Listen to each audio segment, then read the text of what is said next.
Hi everyone! Welcome po muli sa aking YouTube channel. Gagawa tayo ngayon ng chocolate cake at hindi lang ito simpleng chocolate cake, gagawa natin siya ng twist. Napakasarap nito at napaka-moist. Hindi tayo gumamit ng egg dito sa ating chocolate cake pero napaka-moist pa rin yung kinalabasan ng ating cake. Ang una natin gagawin yung pang-toppings ng ating cake or yung ating leche flan. Dito sa ating pan, naglagay ako dito ng 1/2 cup na sugar. Ang size naman nito ay 7 inches. Pwede naman kayo gumamit ng llanera guys. Kapag ganito na yung kulay ng ating sugar, isa-set aside na natin ito para tumigas na siya. Then gagawin naman natin yung ating flan mixture. Dito sa ating bowl, pinagsasama-sama ko lang yung ating egg yolks, yung ating condensed milk, yung ating evaporated milk at saka yung ating vanilla. Itong recipe na ito, pwede ito pang 2 hanggang 3 cake, yung ating leche flan na toppings. Sinobrahan ko lang yung gawa nito kasi nag-request din yung aking kids kasi gusto nila kumain ng leche flan. Then sa paghalo naman guys, wag nating haluin na malakas or dahan-dahan lang yung paghalo natin para hindi po tayo makapag-create ng bubbles para smooth yung ating leche flan. Pagkatapos nating haluin, sasalain lang natin siya or strain lang natin siya ng, sa akin po 2 beses ko po siyang sinala para wala po talaga siyang bubbles.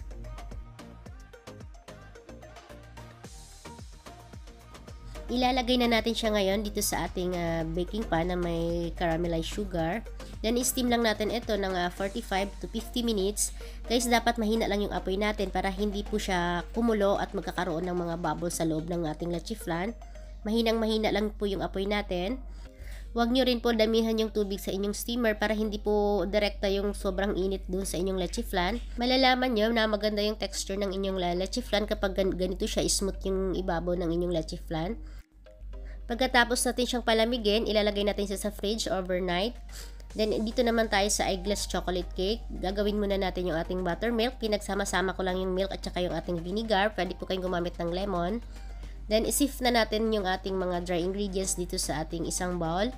Yung ating all-purpose flour, yung ating cocoa powder, baking powder, at saka yung ating baking soda, at saka yung ating salt. Yung coffee powder po, optional lang po ito. Pwede po kahit wala.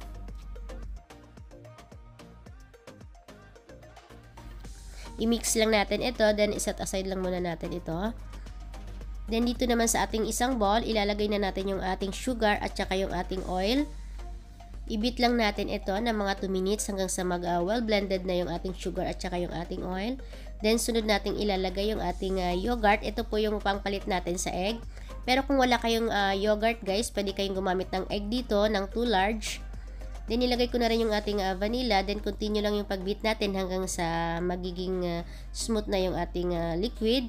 Then nilagay ko na yung ating dry ingredients. Then i-beat lang natin siya hanggang sa dito guys. Hindi na ako gumamit dito ng mixer. Gumamit na lang ako ng spatula para hindi na ma-overmix yung ating butter mixture. I-add natin yung ating dry ingredients alternate dito sa ating ginawang buttermilk. Dito guys, kahit hindi na kayo gumamit ng mixer dito, yung whisk na lang yung gagamitin nyo. Basta ingatan lang po natin na wag ma-overmix yung ating butter mixture. Kasi para hindi po magiging dense yung ating cake. Kapag halo kasi tayo ng halo, active po yung protein dito sa ating flour.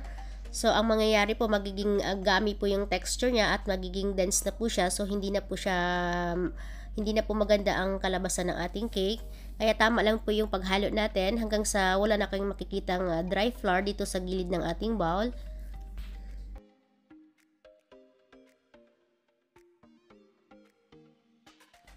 Kapag wala ng lumps yung ating mixture, ilalagay na natin siya ngayon dito sa ating baking pan. Naglagay ako ng oil at saka ng baking paper dito sa ating pan. Ang size nito ay 6x4. Then itap lang natin siya. I-bake na natin siya sa ating naka-preheat na oven. Then ito na yung ating cake. Pagkatapos natin siyang palamigin, i-mold na natin siya. Ilagay natin siya dito sa ating cooling rack. Pagkatapos ko palang pinalamig yung ating cake guys, kapag warm na siya, binalot ko lang siya ng cling wrap, then nilagay ko na siya sa fridge overnight. Mas maganda po pagka naka-fridge po siya ng overnight guys, mas nagiging moist po yung ating cake. Pero ito po ay optional, nakita nyo naman kung gaano ka-moist yung ating cake kahit hindi pa siya naka-fridge. Next naman natin gagawin yung ating custard mixture. Naglagay pala ako ng towel dito guys para hindi po direkta yung init, hindi po masusunog yung ating custard. Maganda rin po ito para hindi po galaw ng galaw yung ating bowl dito sa ating pan. Binasa ko lang itong aking towel. Ilagay ko na yung ingredients dito sa ating bowl, maliban lang dun sa ating butter at saka sa ating vanilla. I-mix lang natin ito at hayaan lang natin siyang kumulo hanggang sa lumapot na siya. Ayan, kapag ganito na yung texture ng ating custard, pwede na ito. Then, pwede rin po kayong gumamit ng spoon. Lalagyan nyo lang siya ng line dito sa gitna. Kapag hindi na gumagalaw or hindi na bumabalik yung ating mixture, ibig sabihin ready na ito.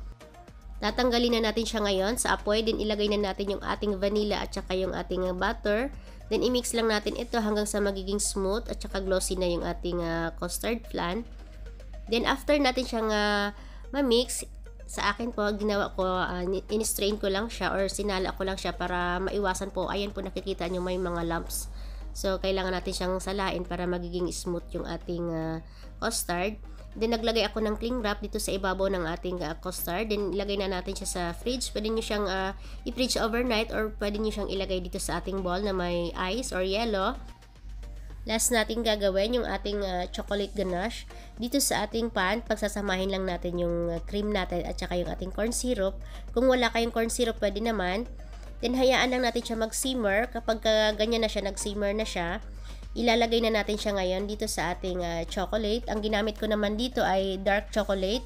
Pwede naman semi-sweet, pero gusto ko hindi masyadong matamis yung cake, kaya dark yung ginamit ko. Pwede rin pala kayong gumamit ng all-purpose cream guys kung wala kayong heavy cream. Then, nilagay ko na yung ating butter. Hahayaan lang natin ito ng mga 1 minute hanggang sa mag-melt na yung ating butter at saka yung ating chocolate. Then, after 1 minute, i-mix natin siya hanggang sa magiging glossy na yung ating chocolate ganache. Then, after nito, ilagay natin siya sa fridge ng 30 to 35 minutes hanggang sa mag-set lang yung ating chocolate ganache. Ngayon naman ay mag-a-assemble na tayo ng ating cake.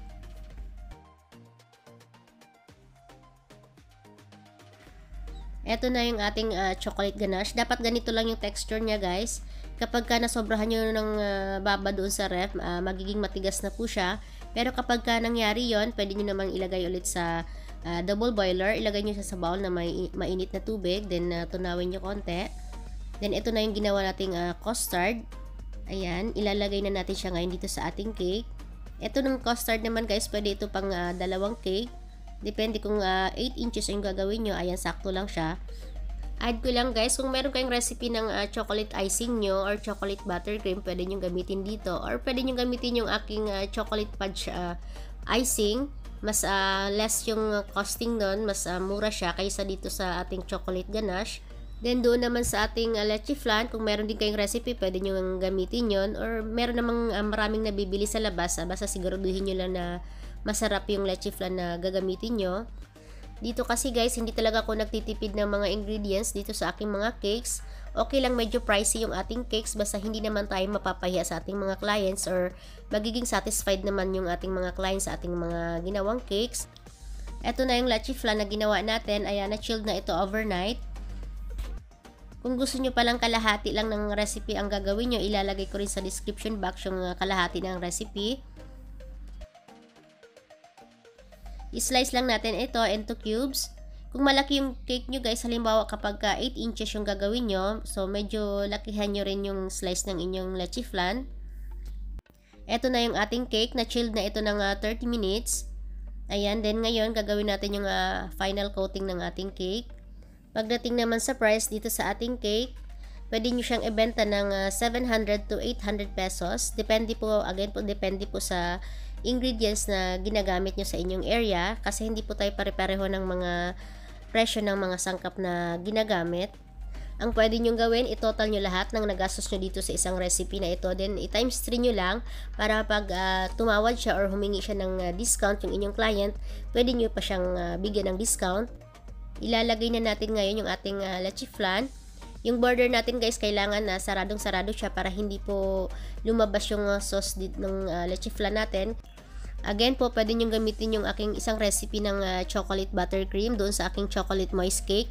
Perfect din po dito yon yung chocolate icing na yon, at saka mas mababa yung costing nun. Titikman naman natin ngayon yung ating ginawang cake.